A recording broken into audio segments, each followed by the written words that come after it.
Hey there! How you doing? And welcome to Weird Spins. Gonna do an OTR classic tonight. It's Christmas Eve. At least at the time of this being uploaded. It's Christmas Eve 2024. What I have for you today was originally broadcast live from the Veterans Hospital of Long Beach. And it is a Bob Hope Christmas special with Bing Crosby, the story of Bingsy and Bobsy. Merry Christmas, everyone. The Bob Hope Show, transcribed direct from the Veterans Administration Hospital at Long Beach, California, with Les Brown and his band of renown, our special guest, Bing Crosby. And here he is, Bob Hope.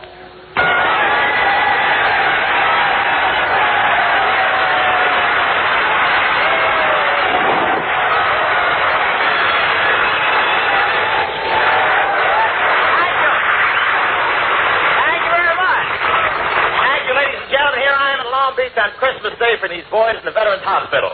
As I look out amongst you, I can see the Christmas spirit everywhere. Red robes and green faces. And I said to Dr. Edwards, I'm looking forward to a great show today. Last time I was here, I found out how to make these guys laugh.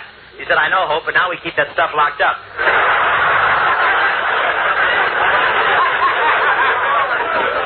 I thought this was a hospital, but I never saw such a healthy bunch of guys. In this place, you're not considered ambulatory till you pass the nurse you're chasing.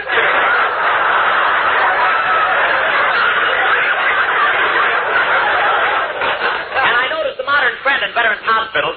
Now, new hospital beds have gadgets to do everything. One fellow pushed all the buttons at once to see what would happen. He's now drawing flight pay.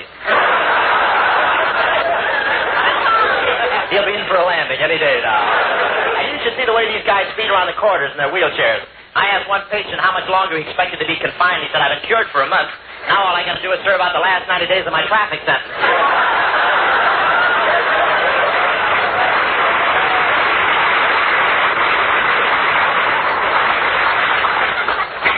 And one patient even had the Christmas spirit while he was being bandaged. He turned to the doctor and said, before you wrap it, I'd like to put a card in. And I watched one of the nurses decorating the Christmas tree in one of the wards. What a beautiful sight. And the limbs on the tree weren't bad either. One soldier took a look at the star on the top of the tree and he said, egad, is a brigadier general running this show, too.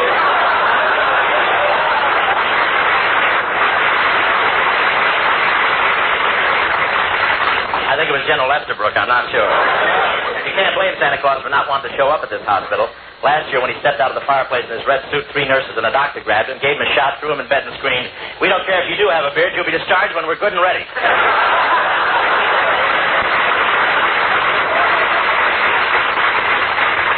I played Santa Claus for my kids, and it was great. I had a real Santa Claus suit and came down a real chimney. It was exciting. They had a real fire. They had to beat me out with my own beard. But it's been a great day here at the Long Beach Veterans Hospital. I had dinner here, and can these patients eat? The chaplain said, say grace, and between saying grace, they were ready for dessert. They served 6 courses with 10-minute intermissions to carry out the wounded. Boy, they really went after the food. I said, how's the stuffing? And the guy stuck his head out of the turkey's mouth and said, fine.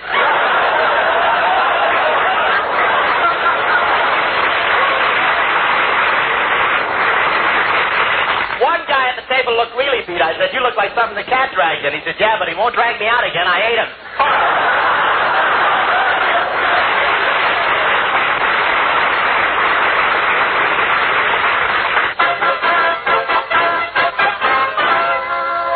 Oh, Bob, can I introduce our guest now? Not yet, High.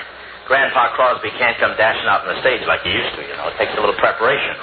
They've got him backstage hanging upside down by his heels. Well, it's silly, Bob. Why should Bing be hanging by his heels? Well, he has to stay in that position till his chest slides back where it used to be. Then they rivet him into a pair of tight leather shorts so when they turn him right side up, there won't be an avalanche.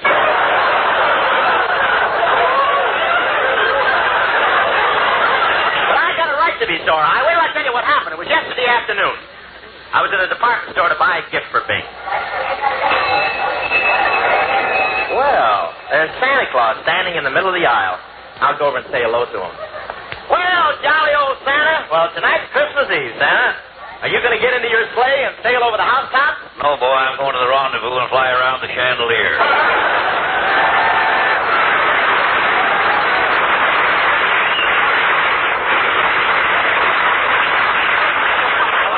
Merry Christmas, everybody. Put something in the pot, boy. Oh, it's you, huh? Still working this racket, eh? Oh, don't call this a racket, boy. Every cent I take in is for a noble organization.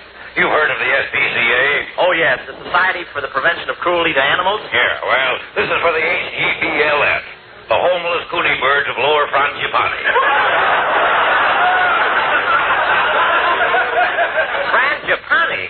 Where's that? I've never been able to find out. I hope I locate it. I'd hate to be stuck with all this money. Merry Christmas, everybody. Now, wait a minute. Anyway, boy, I'm not a crook. I'm really one of the store detectives. I watch the customers to see they don't steal anything. Oh, you're a store detective? That's right. That's like making King Farouk house mother at Vassar.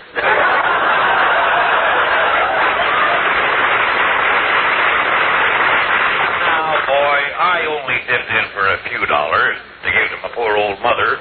The little old lady's sight's failing, and she needs a pair of eyeglasses desperately for her work. Oh, I'm sorry. What is her work? She forges unemployment checks. Oh, pardon me. Here comes a guy I don't want to meet. What'll I do? Just crouch down behind the counter there till he goes by. That's it there. Now he won't see you. Merry Christmas, everybody. Hello, mister.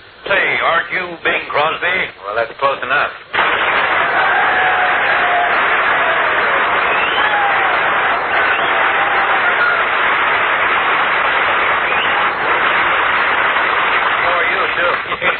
I see you're accepting contributions, Santa. I'd like to add mine to the pot. Here. Some contribution a can of Minute Maid. Perhaps you can help me, Santa. I don't know the store very well around here, and I'm looking for a present for a friend of mine, Bob Hope. Well, you know him better than I do. Why don't you buy him whatever he needs the most? Well, now, that's an idea. Yeah. Where can I get a large package of talent?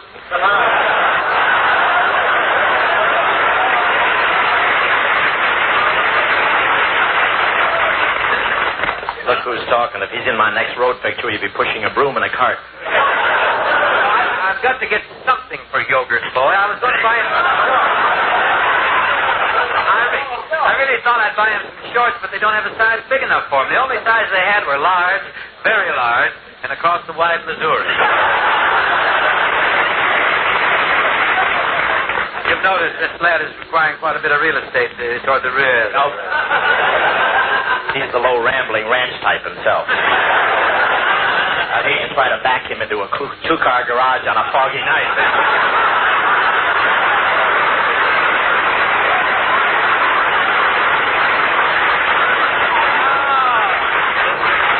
He had the knife out, couldn't open the blade.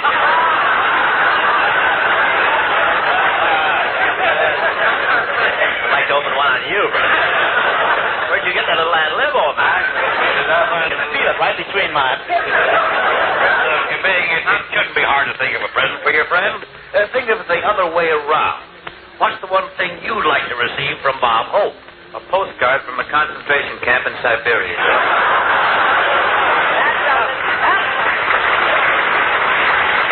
Now listen, I heard everything you said. I was hiding right behind the counter. Well, look who's here. Paramount's bad guest. Shoplifter. I just found out your true character, you lopsided lon. Oh, no, here. Ease off your clever hips. I punch you right I on don't see that. Just a... I punch you right on that nose of yours, but I never start anything that's already finished. Look, avocado top. Yeah, if that head was any smaller, you could use a plumber's friend for an umbrella. You're my plumber's friend here. Just put your hat on. That's all you need. Plumber. Oh, that's champion. Hey, Junior, I don't I think understand. that's the critic from the Long Beach Press Telegram. I don't understand all this indignation, Junior. What do you expect me to give you for Christmas? Miss America wrapped in cellophane or something? Stop bragging. You couldn't get within a mile of Miss America with Errol Flynn on a leash.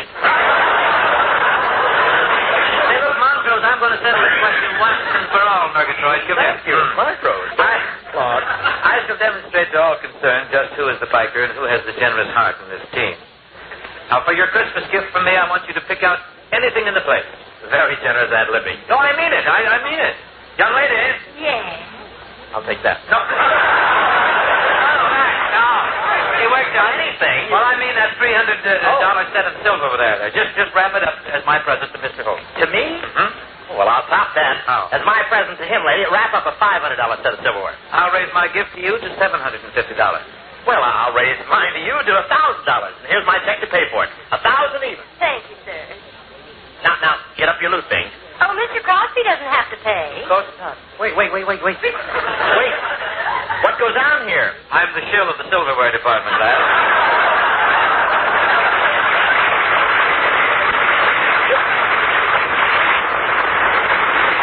You're the shill? Yes. Gary owns the store.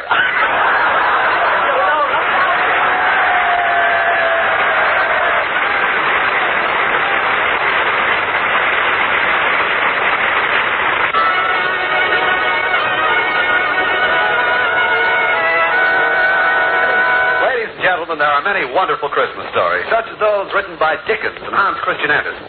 But tonight we're going to present a story of Christmas that has never before been told. It's the tale of Bingsy and Bobsy, who, whether you can imagine it or not, were once young. Let us go back through the years. At the home of the Holmes in Cleveland, there is a tiny new arrival. Look at him, Dad, laying on his little blanket. Isn't he just what you wanted for Christmas? No.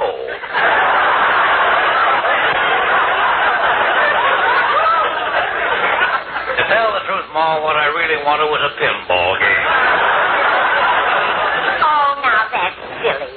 A pinball game doesn't grow up and stay with you through the years. Maybe not, but at least it had all its marbles.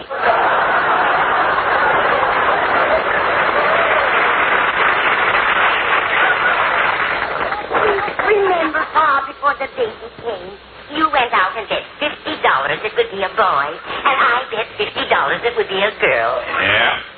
That's $100 we'll never see again.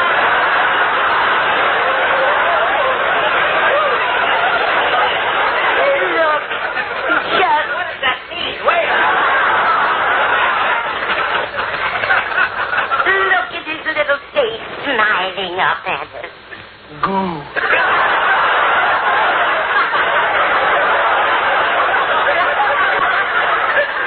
Say something, Sonny. Again, Sonny. Isn't it cute? Sonny, tell me, what would you like for Christmas? The new lines I'm laying an egg with is goo.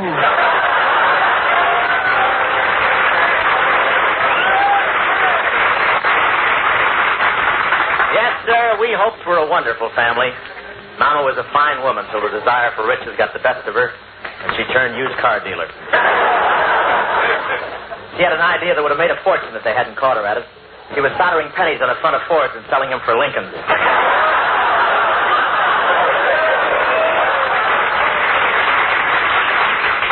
Automobiles, that was all my folks ever thought of. As a baby, I never had any talcum powder. They jacked me up twice a week and Simonized me.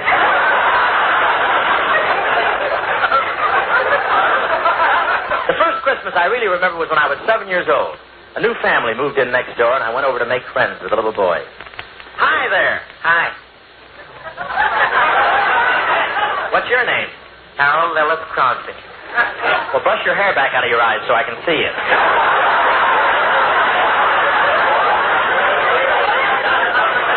You can tell this is a fantasy. Oh, fantasy. Santa's coming tonight. What do you want for Christmas? I can't have anything. We're very poor. Are you really poor? Yeah, we don't have anything except what my brother Larry brings in on Saturday night. What's that? My brother Everett. What do you want to be when you grow up? Well, most kids want to be an engineer in a big train and go lickety-split. An engineer on a big train and go lickety-split? Yeah, but that's stupid. I want to be a singer. Listen. That old black magic's got minutes spell. That old black magic that I know so well. Ba-ba-ba-boo, ba-boo, ba-ba-ba-boo, ba-boo.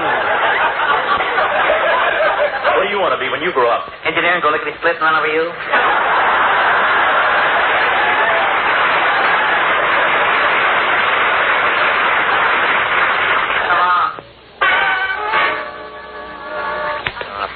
fella. I couldn't forget the pitiful figure he made, standing there, his face pinched with cold, his cheeks blue, and big holes in his money belt. All little Bing wanted for Christmas was a pair of skis. I knew he wouldn't get them, so I started to whittle him a pair. But the Crosbys moved away. I didn't see Bing for years. Then one day he walked into my backyard and said, Hi. "Where you been?" Well, we moved to Spokane, where I finished grammar school, high school, then I enrolled in Gonzaga University, from which I graduated with high honors. From there, I went to the Sorbonne in Paris, where I studied for her, and I acquired my master's degree in music. What have you been doing? I finished your skis.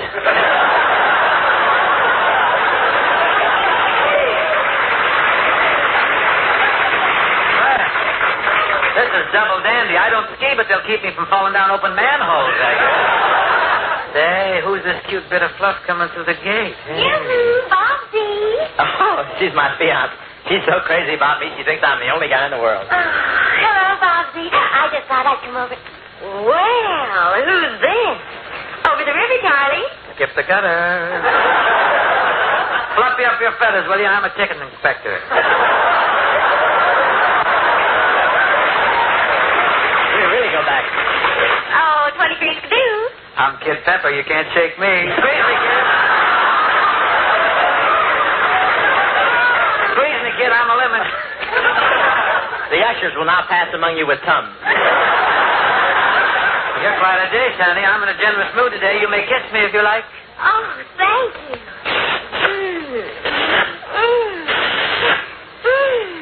Oh, come on, honey. Let's go where we can be alone. I decided I couldn't let him get away with that, so I yelled, "Hey, come back here, you!" Yeah, what do you want? You forgot your skis.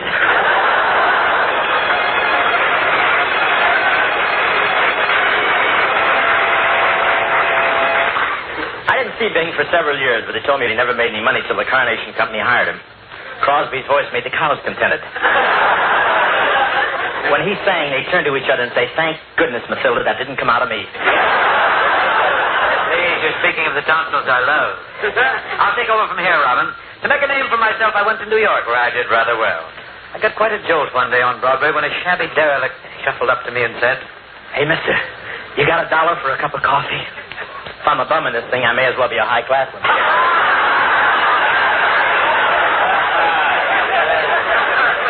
Get away from me, you panhandler. You ought to be ashamed. Haven't you any higher ambition than this? Yeah. What is it? I want to be an engineer in a big train and go lickety-split.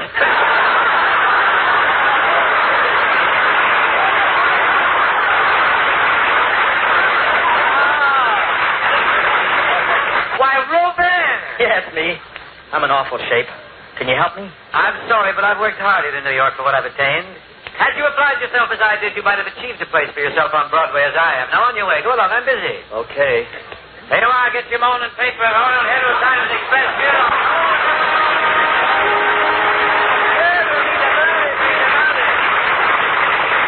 But I took pity on Bob, and I added him to my vaudeville act when my seal died. The skin fitted him perfectly, and I soon taught him to sit up, clap his flippers. Oh, what an act it was.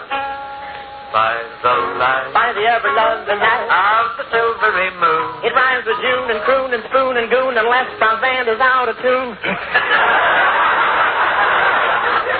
Say, Joe. Yeah, Mo? Did you hear what the fella said when he buried the light bulb under the ice house? Now, what did the fellow say when he buried the light bulb under the ice house? Mazda's in the cold, cold ground.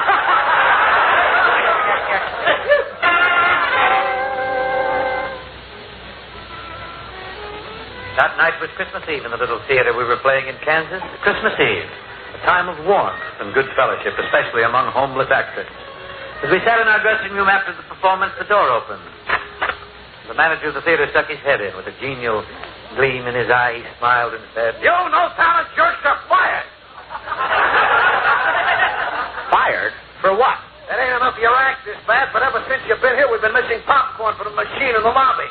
And all we understand your agent is living here in the dressing room with you. A pack of lies. We never stole anything out of the lobby. And our agent's never been in this room. Just pack up and get out.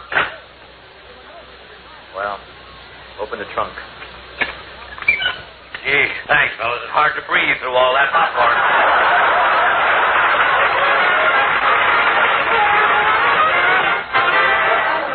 We all know what followed. The two boys made picture after picture for Paramount. And now, to crown their achievements, they are summoned to the office of Y. Frank Freeman, the president of Paramount Studios, who is about to appoint an executive director.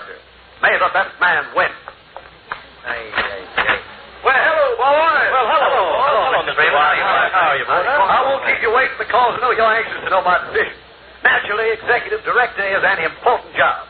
So we chose the man with the most talent. Swell. Where's my desk? And the man who was most charming and handsome. A very clear description of me. Fade, Junior. Go ahead, beat it. So I want you both to meet the man we selected. Well, don't stand there. Empty the waste paper. Oh, there. no!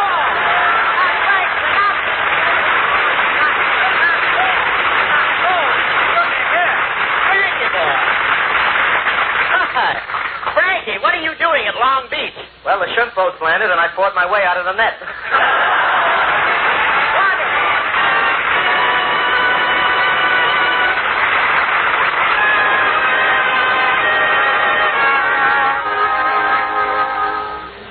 Silent night, holy night. Come on, fellas.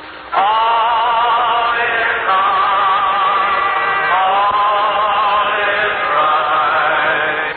Round your virgin night. Holy infant of tender and mild. Sleep in heavenly peace. Sleep in